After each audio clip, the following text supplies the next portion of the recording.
That's all I need. I'll make it happen with some work and belief. Salut tout le monde, c'est Aurel. Je vous retrouve aujourd'hui pour une vidéo où je vais vous montrer comment analyser vos propres adversaires en session Zoom sur PokerStars. Pourquoi principalement en session Zoom? Parce que le tracker n'est pas disponible en session Zoom sur PokerStars, du moins d'après ce que je sais et d'après ce que je vois aussi. J'ai pas de tracker quand je joue sur PS en Zoom. Il me semble que c'est pareil pour les autres trackers, que c'est pas seulement Xister. Et je vais vous montrer comment dévier tout ça, et c'est autorisé, pour analyser vos adversaires en session. Bien sûr, il faut avoir plusieurs écrans, c'est plus simple. Si vous avez qu'un écran, vous pouvez quand même le faire. Jouez moins de table de zoom juste pour analyser un peu plus vos adversaires. Après, il y a certains adversaires que vous allez connaître quand même. Et donc, l'objectif, ça va être de ne pas regarder les courbes, les gains, ce qu'on gagne dans la session. Et il va tout de suite falloir cliquer sur adversaire, et c'est ce qui va nous intéresser quand on va jouer, c'est l'onglet adversaire. Vous cliquez ici sur adversaire, et en pleine session, je vais vous donner un exemple, puisque je suis là pour donner des exemples et pour vous montrer un petit peu ce qu'il est possible de faire. En pleine session, admettons, donc là on arrive avec 2 rois, ça y est, Aurel le Chatard est de retour, 3 bêtes. Donc on arrive en session et on se dit, ouais, Giorgio, ouais, il fait tapis, je suis obligé de payer. Attention, on va assister à un spew en live. Non, mais c'est pas forcément que 2 as. Hein. Bon, souvent, voilà, il sera avec 2 valets. On va peut-être doubler. Et oui, on double. Donc là, Giorgio à haut. On va noter Giorgio à haut. On peut voir qu'on n'a que 7 mains contre lui, donc ça sert à rien d'analyser. On n'a que 7 mains contre lui, donc on continue. On va essayer de trouver un joueur avec lequel on a pas mal de mains. Je vais prendre un exemple tout simplement, puisque je suis là pour donner des exemples. Admettons que Entre Mareas nous met dans une situation difficile. En faisant tapis river, on a 2 paires, on ne sait pas quoi faire, on n'a pas d'infos sur le joueur. Et Entre Mareas, donc on va noter ici Entre Mareas, voilà, là on a 516 mains contre ce joueur. Donc je vais me mettre en sit out. Admettons que ce joueur, Entre Mareas, nous met dans une situation compliquée, où nous 4 bêtes, et on veut vérifier si 4 bêtes souvent. Là on a quand même 516 mains contre ce joueur. C'est pas vraiment des mains jouées contre ce joueur, mais c'est des stats enregistrées par rapport à ce joueur quand il est sur la table, à chaque fois qu'il est sur la même table que nous en fait, même quand il joue contre un autre joueur.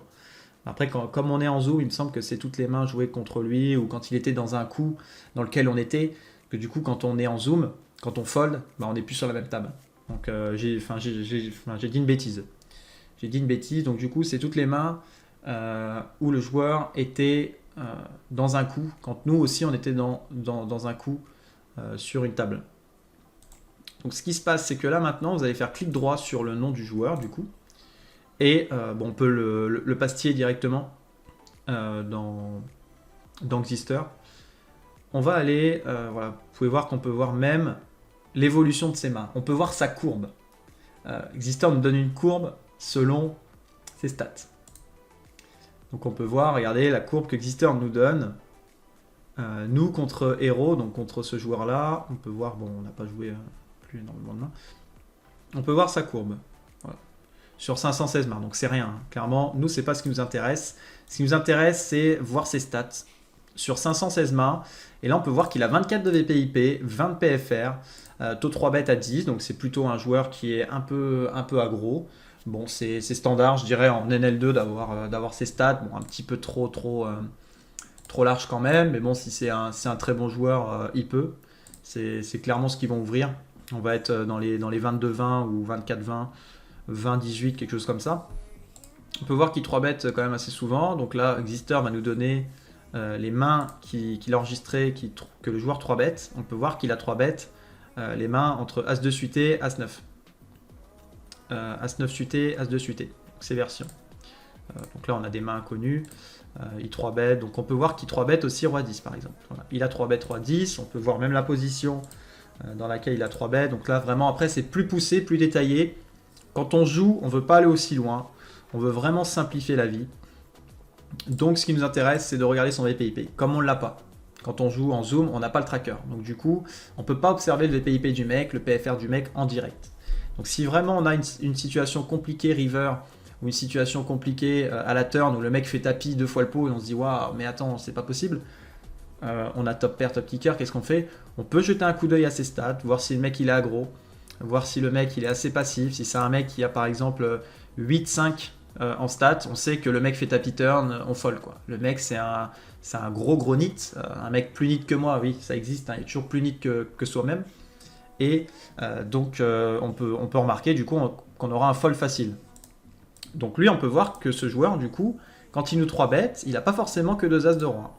Voilà. Puisque il y a des infos aussi où 5% du temps on peut voir qu'il a 3-bet 3 valet, il a 3-bet 3 10, il a 3-bet dame 10, dame valet, valet 10, il a même 3-bet valet 10.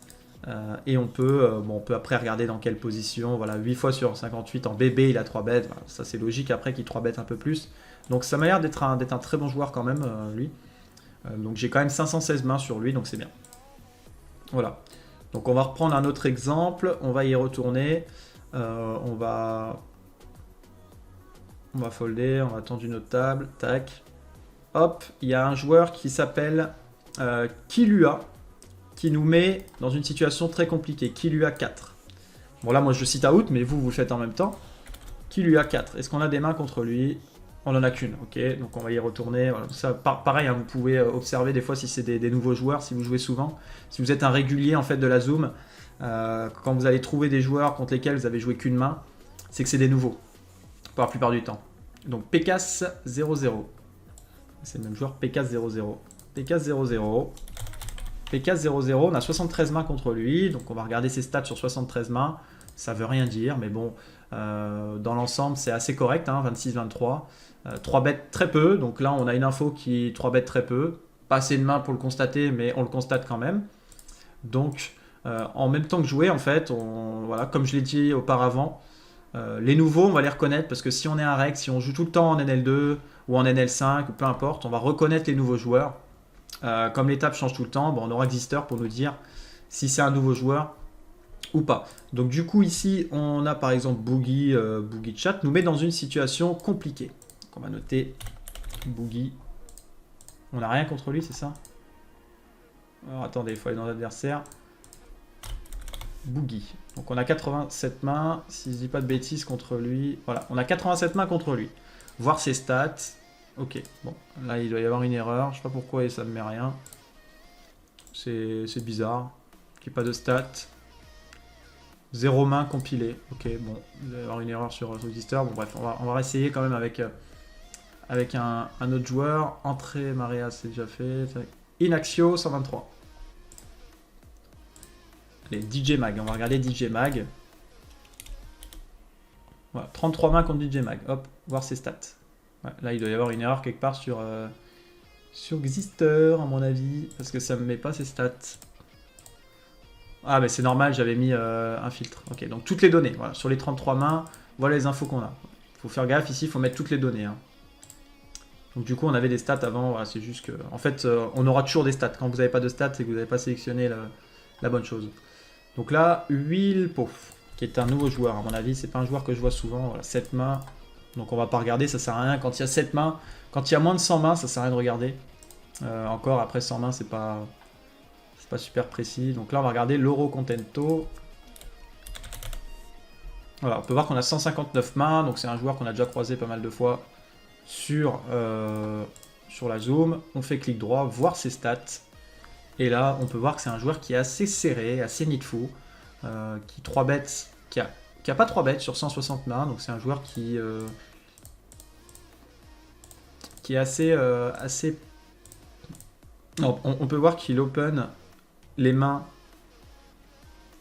type As-Roi de Dame. Voilà. Donc il open, il 3 bêtes rarement, il aime bien payer. Voilà. Il n'a pas beaucoup 3 bêtes. S'il n'y a pas de 3 bêtes, c'est qu'il faut faire attention à un joueur. Donc s'il nous met dans une situation compliquée river, on réussira à en déduire que comme il 3 bêtes pas souvent, il peut avoir payé de roi 2 as. Comme il est 3 bêtes pas, il peut avoir payé de roi 2 as.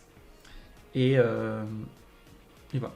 Si on open et qu'on se fait call par ce joueur, s'il nous fait tapis river sur une river qui ne change rien, il peut nous avoir payé de roi 2 as. Bon, après, bien sûr, si on doit payer dans la situation, on paye. Mais si c'est difficile de payer, on vérifie. on vérifie et on prend en compte ça. Voilà. C'était un petit exemple, c'était une vidéo assez sympa pour vous montrer comment il est possible d'analyser ses adversaires sans avoir le HUD in-game. Donc voilà, moi quant à moi, je vous dis à la prochaine. Et voilà, n'hésitez pas à prendre The Xister, hein, c'est pas cher du tout. Je suis pas payé pour faire cette vidéo, tout simplement parce que j'ai envie aussi de montrer que Xister est un bon tracker et Xister mérite d'être assez haut parce que tout est correct dans leur tracker. Donc voilà ce qu'on peut faire clairement en zoom et c'est simple. C'est simple à faire, c'est juste que quand on est dans une situation compliquée, ne le faites pas tout le temps parce que quand vous jouez à 2, 3, 4 tables, c'est pas possible. Mais quand vous avez une situation compliquée, pensez à avoir le petit tracker à côté. Et quand vous avez 2 écrans, c'est encore mieux parce que du coup, vous avez le tracker sur l'écran de droite, vos tables au milieu, et à chaque fois, vous pouvez taper, vérifier les stats du joueur puisqu'il n'y a pas le HUD en zoom. Voilà. N'hésitez pas à liker la vidéo parce que là, je viens de vous donner vraiment une très bonne astuce dans cette vidéo. Je viens de vous donner quelque chose qui peut changer clairement la donne, puisque du coup, il y en a qui disent ouais, on connaît pas les joueurs en zoom, c'est jamais les mêmes, mais on peut les reconnaître quand même si on analyse derrière les infos que le tracker enregistre. Voilà. Allez, à la prochaine, ciao tout le monde, c'était Aurel, ciao. Ciao. All day and all night, we'd stay up, it felt so right. We were so young.